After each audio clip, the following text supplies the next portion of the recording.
ജയിച്ചവൻ കൂടെയുണ്ട്.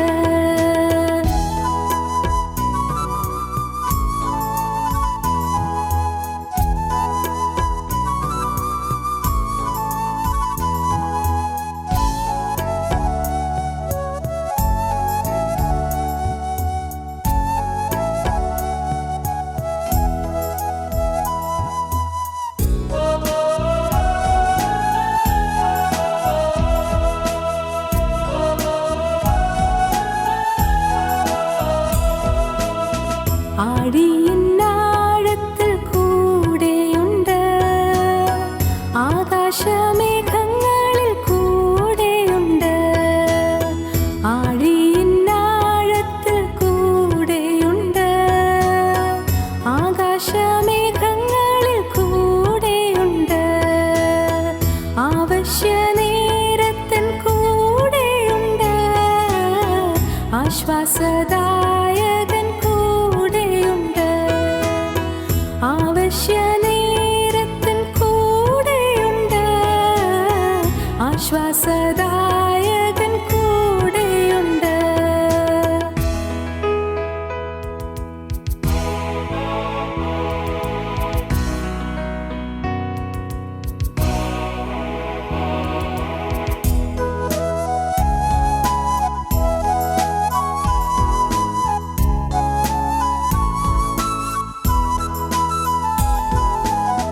വെള്ളത്തിൽ കൂടി ഞാൻ കടന്നിടിലും വെള്ളമെൻ്റെ മേൽ കവിയുകില്ല. വെള്ളത്തിൽ കൂടി ഞാൻ കടന്നിടിലും വെള്ളമെൻ്റെ മേൽ കവിയുകില്ല. വെന്തുപോകില്ല ഞാൻ തീയിൽ നടന്നാൽ, എൻ താതൻ എന്നോട് കൂടെയുണ്ട്. വെന്തുപോകില്ല ഞാൻ തീയിൽ നടന്നാൽ, എൻ താതൻ എന്നോട് കൂടെയുണ്ട്.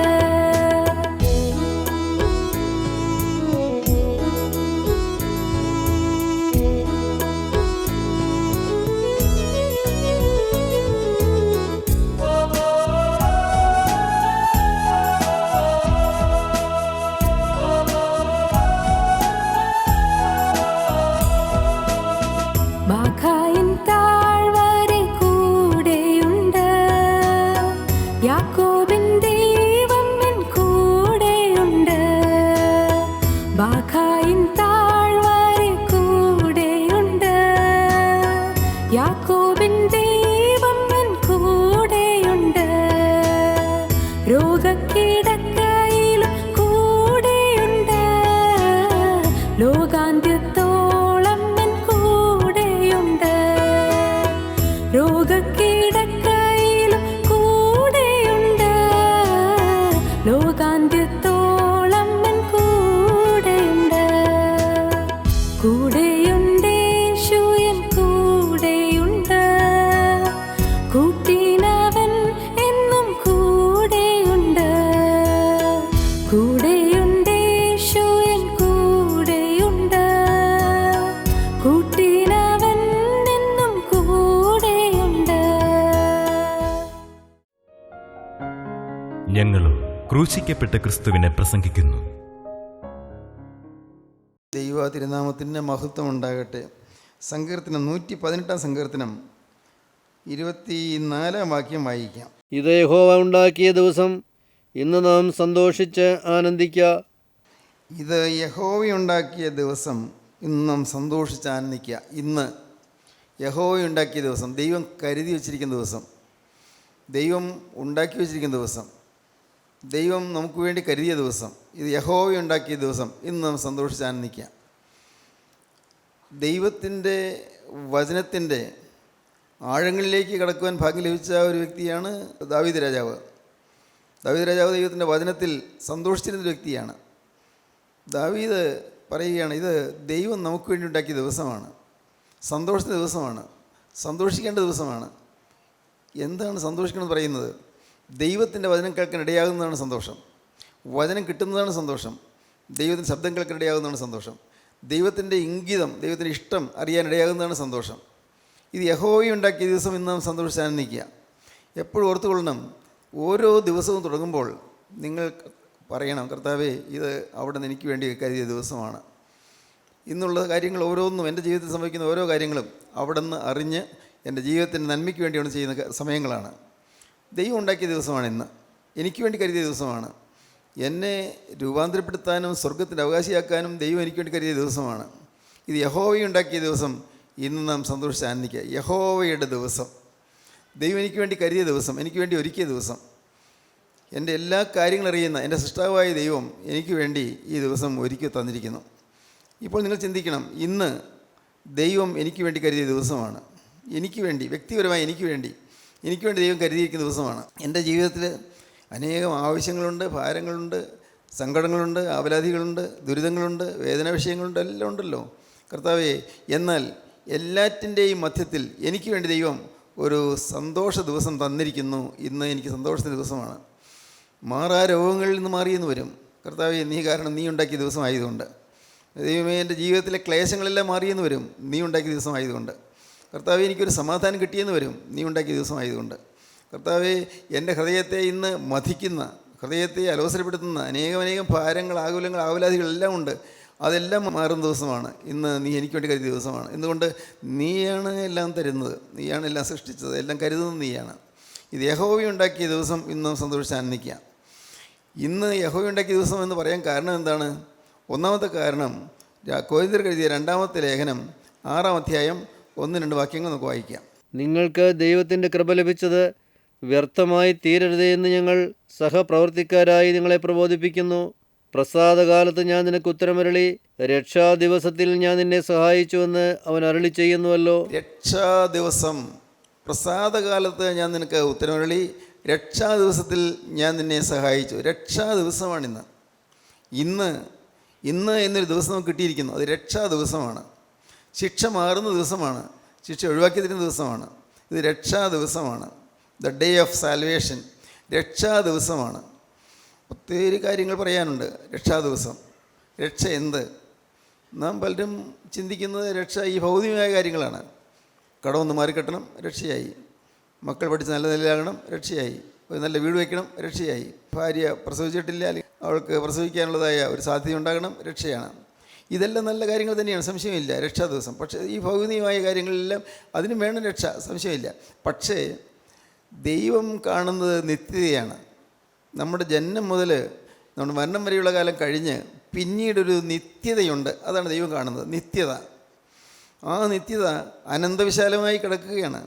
അറുതിയില്ലാത്ത, അറ്റമില്ലാത്ത, അവസാനമില്ലാത്ത ഒരു നിത്യത. ഞാൻ പറയാറുണ്ടല്ലോ, ഇറ്റേണിറ്റി ഈസ് എ റിയാലിറ്റി. അത് നിത്യത എന്ന് പറയുന്നൊരു വാസ്തവമാണ്, സത്യമായിട്ട് അങ്ങനെയൊന്നുണ്ട് നിത്യത. മരണം കഴിഞ്ഞ് നാം അങ്ങോട്ട് കടന്നു ചെല്ലും. നാം ഈ ലോകത്ത് നിന്ന് മാറി നമ്മുടെ ശരീരം ഇവിടെ കിടക്കും, പക്ഷേ ആത്മാവ് പറന്ന് നിത്യതയിലേക്ക് പ്രവേശിക്കും മരണം കഴിഞ്ഞ്. ഓരോരുത്തരും, അതൊരു യാഥാർത്ഥ്യമല്ലേ? നാം ഓരോരുത്തരും ഈ ഭൂമിയിൽ നിന്ന് കടന്നു പോകുമെന്നുള്ളത് ഒരു സംശയമില്ല.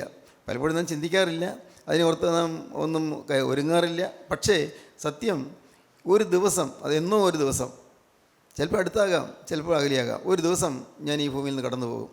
അക്കാര്യം ഉറപ്പാണ്. ഈ ഭൂമിയിൽ നിന്ന് കടന്നു പോയതിന് ശേഷം ആത്മാവ് അനന്തതയിലേക്ക് പ്രവേശിക്കുകയാണ്, നിത്യതയിലേക്ക് പ്രവേശിക്കുകയാണ്. അനന്തത, നിത്യത, അന്തമില്ലാത്ത ഒരു കാലം. യുഗായുഗങ്ങൾ കഴിഞ്ഞാലും തീരാത്തതായൊരു കാലം. സംവത്സരങ്ങൾ അല്ല, നൂറ്റാണ്ടുകൾ അതല്ല, യുഗങ്ങൾ എല്ലാം കഴിഞ്ഞാലും തീരാത്ത അനന്തമായൊരു വിശാലത, അനന്തവിശാലമായ ഒരു കാലം. അതിലേക്ക് ഞാൻ പ്രവേശിക്കുകയാണ്. ഇതാണ് നാം അറിയേണ്ടത്. പ്രിയപ്പെട്ടവരെ, നാം പലപ്പോഴും അതൊന്നും ഓർക്കാറില്ല. എപ്പോഴും മനസ്സിലുണ്ടായിരിക്കുന്ന ഒരു ചിന്ത, ഞാൻ ഇവിടെ നിന്ന് പോകേണ്ടവനാണ്, ഇവിടെ ഒന്നും എന്നെ പറ്റിപ്പിടിക്കാൻ പാടില്ല, എന്നെ ഒരു ചരടും എന്നെ പുറകോട്ട് വലിക്കാൻ പാടില്ല, ഒരു ചരടും എന്നെ പിറയിലേക്ക് ബന്ധിക്കാൻ പാടില്ല. ഞാൻ ഇവിടെ ഒരു പരദേശവാസിയാണ്. ഇവിടെ ഞാൻ തൽക്കാലത്തേക്ക് കർത്താവ് എനിക്ക് കൃപ തന്നതുകൊണ്ട് ഞാനിവിടെ ഒന്ന് വസിക്കുന്നു മാത്രമേ ഉള്ളൂ. കർത്താവ് എന്നെ ഈ ഭൂമിയിലാക്കിയെന്ന് മാത്രമേ ഉള്ളൂ. എന്നാൽ ഞാൻ എൻ്റെ സ്വന്തം ദേശത്തേക്ക് ഞാൻ പോകും, സ്വന്തം ദേശം. അപ്പോൾ അങ്ങ് ആ ദേശത്ത് ചെല്ലുമ്പോൾ ഇവിടെ നടന്ന കാര്യങ്ങളെല്ലാം സ്വപ്നം പോലെ നമുക്ക് തോന്നും. ഈ ഭൂമിയിലെ കാര്യങ്ങളെല്ലാം, നാം പ്രവർത്തിച്ച രംഗങ്ങൾ, നാം പല കാര്യങ്ങളിൽ ഇടപെട്ട രംഗങ്ങളെല്ലാം സ്വപ്നം പോലെ നമുക്ക് തോന്നും. അത് വാസ്തവമായത് വരാനിരിക്കുന്നേ ഉള്ളൂ. ഇതെല്ലാം സ്വപ്ന സമാനമാണ്, സ്വപ്നം പോലെ. ഈ ഭൂമിയിൽ ജീവിക്കുന്ന കാലം നാം ഒരു ക്ഷണികമായ വളരെ തുലവും നിമിഷ നേരങ്ങൾ മാത്രമുള്ള ഒരു ജീവിതം നീ കണക്കാക്കാനുള്ളൂ. നിത്യതയോട് താരതമ്യപ്പെടുത്തുമ്പോൾ നിത്യത എന്ന് പറയുന്ന ആ ഒരു അനന്തമായ കാലത്തെക്കുറിച്ച് ചിന്തിക്കുമ്പോൾ വാസ്തവത്തിൽ നമ്മുടെ ഹൃദയം ഉണരേണ്ടതാണ്. ഒരു ദിവസം ഞാൻ കടന്നു ചെല്ലുമല്ലോ.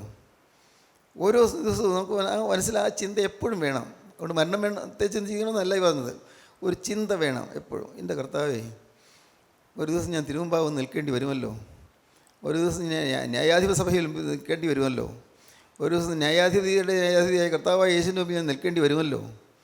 ഒരു ദിവസം എന്നാണെന്ന് അറിഞ്ഞുകൂടാ, ഒരു ദിവസം കർത്താവേ ഞാൻ അങ്ങോട്ട് വരുമല്ലോ. കാരണം തിരുവചനം അത് പറയുന്നു, പിതാക്കന്മാരത് പറയുന്നു. അതുകൊണ്ട് പിതാക്കന്മാർ വിശ്വസിച്ചു നിത്യത ഉണ്ടായെന്ന്. തിരുവചനം പറയുന്നു, വേദപുസ്തകം പറയുന്നു. മതി, വേറെ തെളിവുകളൊന്നും വേണ്ട. ഒരു നിത്യതയുണ്ട്. ദൈവത്തിന് സ്തോത്രം. ആ നിത്യത, അനന്തമായ നിത്യത ക്രിസ്തുവിൻ്റെ കൂടെ ആയില്ലെങ്കിൽ എല്ലാം നഷ്ടമല്ലേ, തീരാ നഷ്ടമാണ്.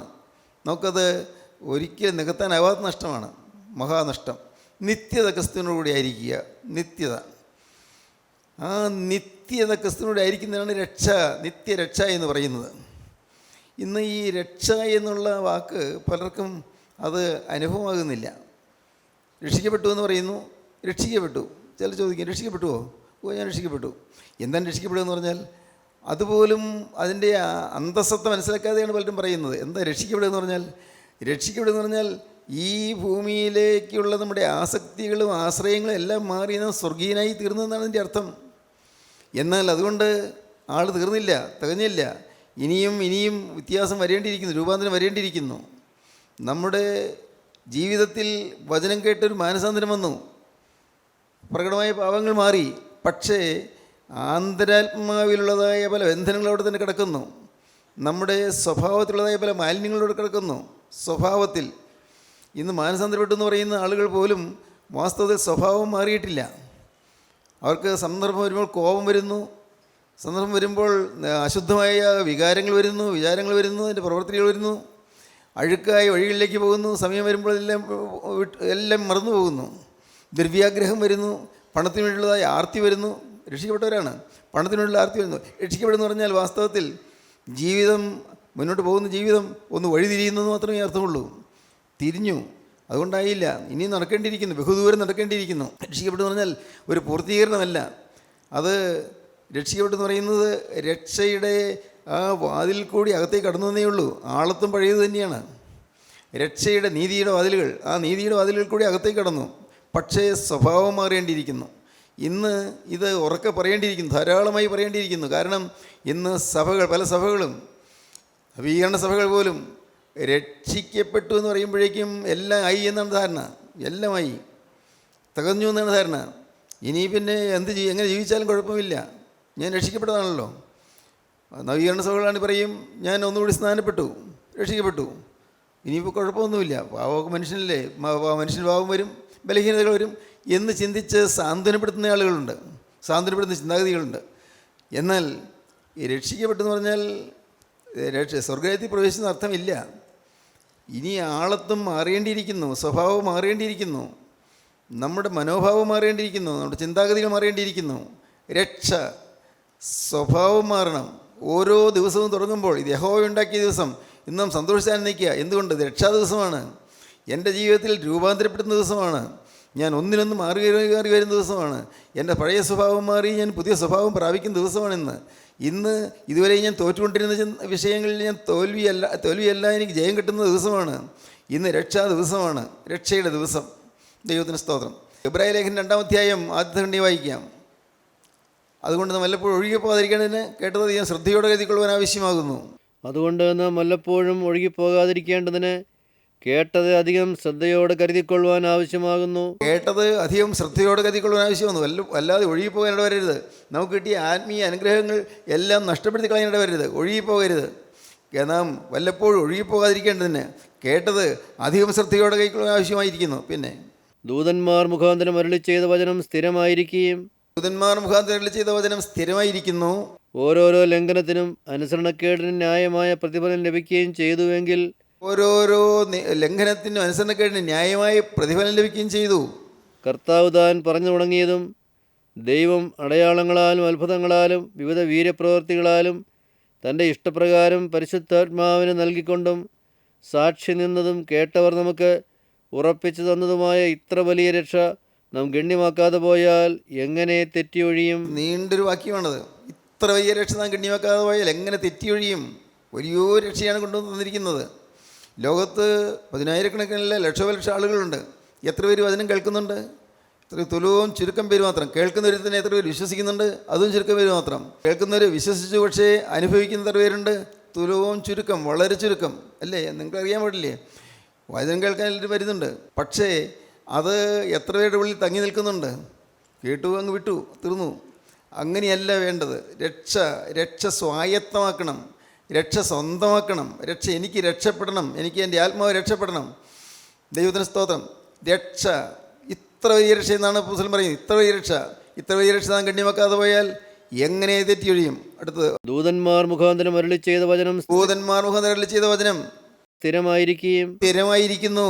ഓരോരോ ലംഘനത്തിനും അനുസരണക്കേടിനും ന്യായമായ പ്രതിഫലം ലഭിക്കുകയും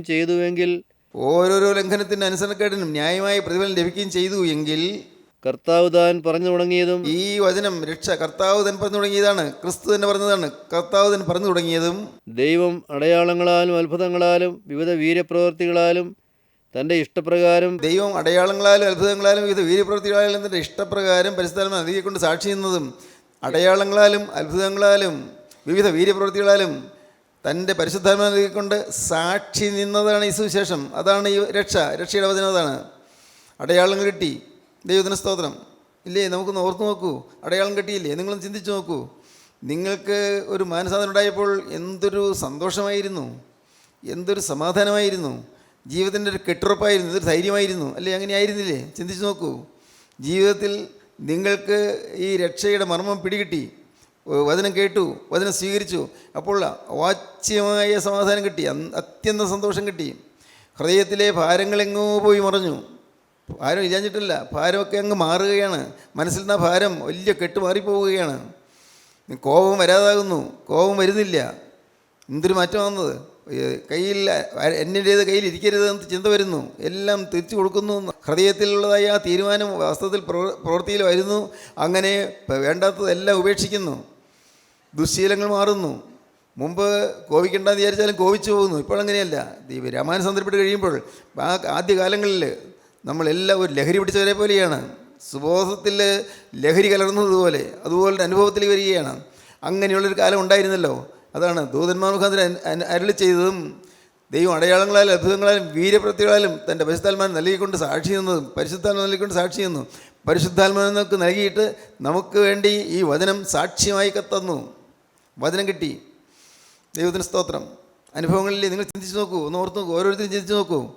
നിങ്ങളിൽ പഴയകാലം മുതലേ ഈ കൂട്ടായ്മയിൽ വന്നുകൊണ്ടിരുന്ന ആളുകൾക്ക് അറിയാം, അവരുടെ ജീവിതത്തിൽ വന്ന ഒരു വലിയ ലഹരിയായിരുന്നു ആത്മീയം.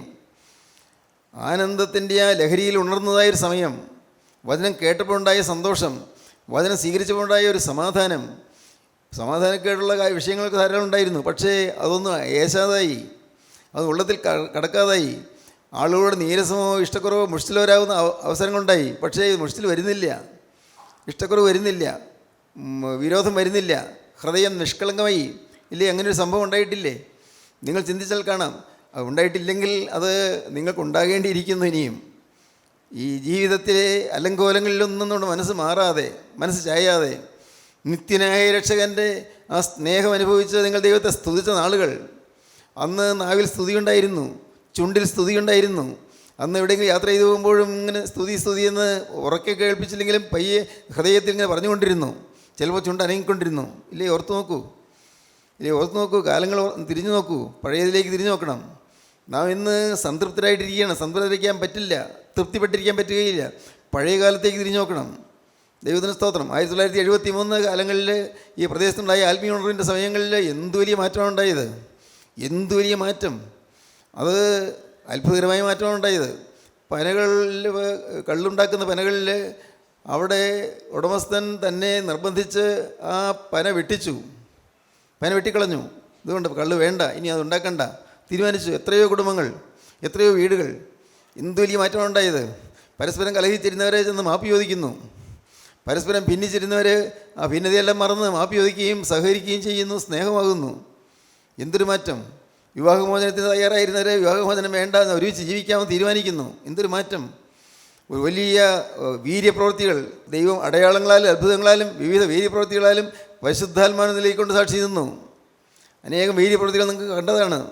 ഈ കൂട്ടത്തിൽ വീര്യപ്രവൃത്തികൾ കാണാത്ത ഇപ്പോൾ ഈയിടെ വന്ന ചില ആളുകളെല്ലാം ഒഴിച്ച് ബാക്കി എല്ലാവരും വീര്യപ്രവൃത്തികൾ കണ്ടതാണ്. ദൈവത്തിന് സ്തോത്രം. അത്ഭുതങ്ങൾ കണ്ടതാണ്. മന്നാസൻ രോഗികൾ രക്ഷപ്പെടുന്നത് കണ്ടതാണ്. ആശിക്ക് വകയിലെന്ന് ഡോക്ടേഴ്സ് പറഞ്ഞത് രക്ഷപ്പെടുന്നത് കണ്ടതാണ്. ഡെയ്സർ നമ്പേടുന്ന ഡോക്ടേഴ്സ് പറഞ്ഞത് പിന്നെയും 2-3 കൊല്ലം പിന്നെ ആൾ ജീവിക്കാൻ ഇടയായത് മനുഷ്യർ കണ്ടതാണ്. ദൈവത്തിന് സ്തോത്രം. അത്ഭുതങ്ങൾ കണ്ടവരാണ് നാം ഓരോരുത്തരും. നിങ്ങൾ ചിന്തിക്കുക, നിങ്ങൾ എന്തെല്ലാം അത്ഭുതങ്ങൾ കണ്ടിട്ടുണ്ട്. ദൈവത്തിൻ്റെ വലിയ നാമം മഹത്വപ്പെടട്ടെ. ദൈവത്തിന് സ്തോത്രം. ഈ ജീവനുള്ള ദൈവം നമുക്ക് അടയാളങ്ങളാലും അത്ഭുതങ്ങളാലും വിവിധ വീര്യപ്രവൃത്തികളാലും പരിശുദ്ധാത്മാവിനെ നിലയ്ക്കൊണ്ട് സാക്ഷി നിന്നു. ഏതാണ് ഇത്ര വലിയ രക്ഷ? ഇത്ര വലിയ രക്ഷ, ഈ രക്ഷാ ദിവസം. പ്രിയപ്പെട്ടവരെ, ഇന്ന് നിങ്ങൾ രക്ഷ അനുഭവിക്കാതെ എഴുന്നേൽക്കരുത്. കർത്താവോട് പറയണം, കർത്താവേ, ഇന്നത്തെ സ്ഥിതിയിൽ ഞാൻ ശിക്ഷിക്കപ്പെടേണ്ടവനാണ്, ശിക്ഷയ്ക്ക് അർഹനാണ്. കർത്താവേ, നിത്യമായ ശിക്ഷയ്ക്ക് അർഹനാണ്, നിത്യമായ നരകത്തിന് യോഗ്യനാണ്. കർത്താവേ, എൻ്റെ അവസ്ഥ ഭയാനകമാണ്. എനിക്ക് ചിലപ്പോഴെല്ലാം വചനം കേൾക്കുമ്പോഴൊരു തകർച്ച കിട്ടിയാലും പിന്നെയും ഞാൻ പാപത്തിലേക്ക് പോകുന്നു, പിന്നെയും ലോകത്തിലേക്ക് ഇറങ്ങിപ്പോകുന്നു, ലോകത്തിൻ്റെ സ്നേഹത്തിലേക്ക് ഇറങ്ങിപ്പോകുന്നു. ചില മ്ലാനതകൾ എന്നെ അലട്ടിക്കൊണ്ടിരിക്കുന്നു. മ്ലാനതകൾ, ചില ദുഃഖവിഷയങ്ങൾ എൻ്റെ ഹൃദയത്തിൽ തങ്ങി നിൽക്കുന്നു. ഈ ലോകത്തിലെ കാര്യങ്ങളിൽ എൻ്റെ ഹൃദയം ഇങ്ങനെ ചാഞ്ഞ് ഞാൻ ദുഃഖിച്ചുകൊണ്ടിരിക്കുന്നു. എൻ്റെ കർത്താവേ, എൻ്റെ ആത്മാവോ നിത്യനരകത്തിലേക്ക് പോകാൻ ഒരുങ്ങിയിരിക്കുന്നു. ആത്മാവ് നിത്യനരകത്തിലേക്ക്. എൻ്റെ കർത്താവേ, ഈ ദൗർഭാഗ്യം എനിക്ക് വരരുതേ. ഈ വലിയ ഭയാനകമായ ദോഷം എനിക്ക് സംഭവിക്കരുതേ. നിത്യത നശിക്കാനിടവരല്ലേ, നിത്യതയിലേക്ക് ഞാൻ പോകാനിടവരല്ലേ, നിത്യനാശത്തിലേക്ക് പോകാനിടവരല്ലേ. പ്രിയപ്പെട്ടവരെ, നിങ്ങൾ ചിന്തിക്കൂ. ദൈവത്തിന് സ്തോത്രം. ഇന്ന് അനേകം ആളുകളും മരവിച്ചിരിക്കുന്നു. കിട്ടിയത് എന്ത് എന്നറിയുന്നില്ല, ആര് ഇടപെട്ടു എന്നറിയുന്നില്ല, നിങ്ങൾ ഹൃദയത്തോട് ആര് സംസാരിച്ചെന്നറിയുന്നില്ല, നിങ്ങൾക്കപ്പോൾ തീരുമാനമെടുക്കാൻ കൃപ തന്നത് ആരാണെന്ന് നിങ്ങളറിയുന്നില്ല. അനേകരും കൂട്ടായ്മ മാത്രമേ കാണുന്നുള്ളൂ. കൂട്ടായ്മയെ കാണുന്നു, പന്തൽ കാണുന്നു, ജനസമൂഹത്തെ കാണുന്നു. അതിനപ്പുറം നിൽക്കുന്ന കർത്താവായ യേശുവിനെ കാണുന്നില്ല. എല്ലാവരും ഉയർന്നു നിൽക്കുന്ന കർത്താവായ യേശുവിനെ കാണുന്നില്ല. യേശുവിനെ കാണുക, യേശുവിനെ നോക്കുക. സ്തോത്രം. അവനിതാ രോഗം ശീലിച്ചവനായി നിൽക്കുന്നു. അവനിതാ ദുഃഖിതനായി നിൽക്കുന്നു. ജനത്തെ നോക്കി അവൻ വേദനയോടെ നിൽക്കുന്നു. ശിക്ഷ അത്യധികം സമീപസ്ഥമാണ് എന്നറിഞ്ഞിട്ടും ആരും അതിനെക്കുറിച്ച് ചിന്തിക്കുന്നില്ലല്ലോ എന്നോർത്ത് കർത്താവ് വേദനിച്ച് നിൽക്കുന്നു. ദൈവത്തിന് സ്തോത്രം. പ്രിയപ്പെട്ടവരെ, ഇന്ന് നിങ്ങൾ ഇത് കേൾക്കൊണ്ടിരിക്കുമ്പോൾ കർത്താവ് പറയണം, കർത്താവേ, എനിക്ക് മറ്റൊന്നും വേണ്ട. സ്തോത്രം. വേറൊന്നും വേണ്ട. എനിക്ക് നിത്യരക്ഷ തന്നാൽ മതി. നിത്യരക്ഷ, നിത്യജീവൻ തന്നാൽ മതി. കർത്താവേ, നിത്യജീവൻ, വേറൊന്നും എനിക്ക് വേണ്ട. എൻ്റെ ജീവിതത്തിൽ ഞാൻ പലതും ആഗ്രഹിച്ച മനുഷ്യനാണ്. വേണ്ട കർത്താവേ, വേണ്ട. എൻ്റെ ജോലിയെക്കുറിച്ച് ഞാൻ പലതും ആഗ്രഹിച്ചു, എൻ്റെ കടത്തെക്കുറിച്ച് ഞാൻ പലതും ആഗ്രഹിച്ചു, എൻ്റെ വീടിനെക്കുറിച്ച് ഞാൻ പലതും ആഗ്രഹിച്ചു, എൻ്റെ മക്കളെക്കുറിച്ച് പലതും ആഗ്രഹിച്ചു. കർത്താവേ, എല്ലാം മാറി മറിയും. ഞാൻ അപ്പുറത്തേക്ക് കടന്നു പോകുമ്പോൾ എല്ലാം പോകും. അതുകൊണ്ട് ഇന്ന് എനിക്ക് അത്യന്താപേക്ഷിതമായിരിക്കുന്നത് ഒറ്റയ്ക്കൊരു കാര്യമാണ്. യേശുവേ, നീ എൻ്റെ ഹൃദയത്തിലേക്ക് വരണം. രക്ഷ എനിക്ക് തരണം. രക്ഷാ ദിവസമാക്കി തരണം. രക്ഷാ ദിവസം, ശിക്ഷ മാറുന്ന ദിവസം. ഇത്ര വലിയ രക്ഷ ഗണ്യമാക്കാതെ പോയാൽ എങ്ങനെ തെറ്റിയൊഴിയുമെന്നാണ് പ്രശ്നം പറയുന്നത്. ഇത്ര വലിയ രക്ഷയാകാൻ കാരണം അത്ര വലിയ ശിക്ഷയിൽ നിന്ന് മോചിപ്പിച്ചു എന്നുള്ളതുകൊണ്ടാണ്. ഇത്ര വലിയ രക്ഷ, അത്ര വലിയ ശിക്ഷയിൽ നിന്ന് മോചിപ്പിച്ചു. ഇത്ര വലിയ രക്ഷ ഗണ്യമാക്കാതെ പോയാൽ എങ്ങനെ തെറ്റിയൊഴിയും? വലിയൊരു രക്ഷ നമുക്ക് വേണ്ടി ഒരുക്കിയിരിക്കുന്നത് രക്ഷാ ദിവസമാണ്. രക്ഷയുടെ അനുഗ്രഹം പകരുന്ന ദിവസമാണ്. സഹോദരങ്ങളെ, നിങ്ങളിപ്പോൾ എല്ലാം മറന്ന് യേശുവിനെ നോക്കുക, യേശുവിലേക്ക് നോക്കുക.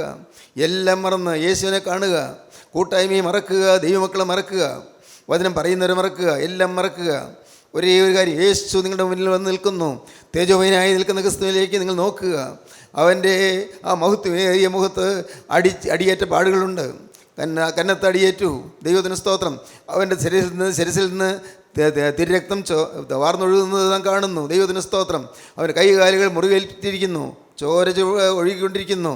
അവൻ്റെ ചങ്കിലേക്ക് കൊണ്ട് കുത്തിയിരിക്കുന്നു, ചോര ഒഴുകുന്നു. ദൈവത്തിന് സ്തോത്രം. പ്രിയപ്പെട്ടവരെ, ചെഞ്ചോര ചൊരിയുന്നതായ രാജാധിരാജനായ ക്രിസ്തുവിൻ്റെ പാദപീഠത്തിലേക്ക് നിങ്ങൾ വന്നുകൊണ്ട് കർത്താവോട് പറയണം, കർത്താവേ, എനിക്ക് വേണ്ടി ക്രൂശിൽ വെച്ച രക്ഷക, എനിക്ക് രക്ഷ തരുവാൻ വേണ്ടി ശിക്ഷയേറ്റ കർത്താവേ, ഇന്ന് ഞാൻ എന്നെ നിനക്ക് തരുന്നു. ദൈവത്തിന് സ്തോത്രം. യേശുവേ, എനിക്ക് വേണ്ടി ശിക്ഷയേറ്റ യേശുവേ, എനിക്ക് രക്ഷ തരാൻ വേണ്ടി ശിക്ഷയേറ്റ യേശുവേ, എൻ്റെ ആയുസ് ഞാനിതാ നിനക്ക് തരുന്നു, എൻ്റെ ഭാവി ഞാൻ നിനക്ക് വരുന്നു. എന്നോട് നീ മനസ്സിലെയ്യണമേ, എന്നെ നീ രക്ഷിക്കണമേ, എൻ്റെ മേൽ നിനക്ക് കൃപ പകരണമേ, എനിക്ക് രക്ഷാദിവസമാക്കി തരണമേ, ഇന്നത്തെ ദിവസം രക്ഷാദിവസമാക്കി തരണമേ. പ്രാർത്ഥിക്കൂ, നമുക്ക് ദൈവത്തോട് പ്രാർത്ഥിക്കാം. ദൈവത്തിന് സ്തോത്രം. കാരുണ്യവാനായ ഞങ്ങളുടെ സ്വർഗീയ പിതാവേ, ഈ അത്ഭുത സമയത്തിനായി ഞങ്ങൾ നിന്നെ സ്തുതിക്കുന്നു. നന്ദിയുടെ സ്തോത്രം. അവിടുത്തെ മക്കളെ സന്ദർശനത്തിനായി നന്ദിയുടെ സ്തോത്രം. ഇത് രക്ഷാദിവസമാകിയാൽ നന്ദിയുടെ സ്തോത്രം.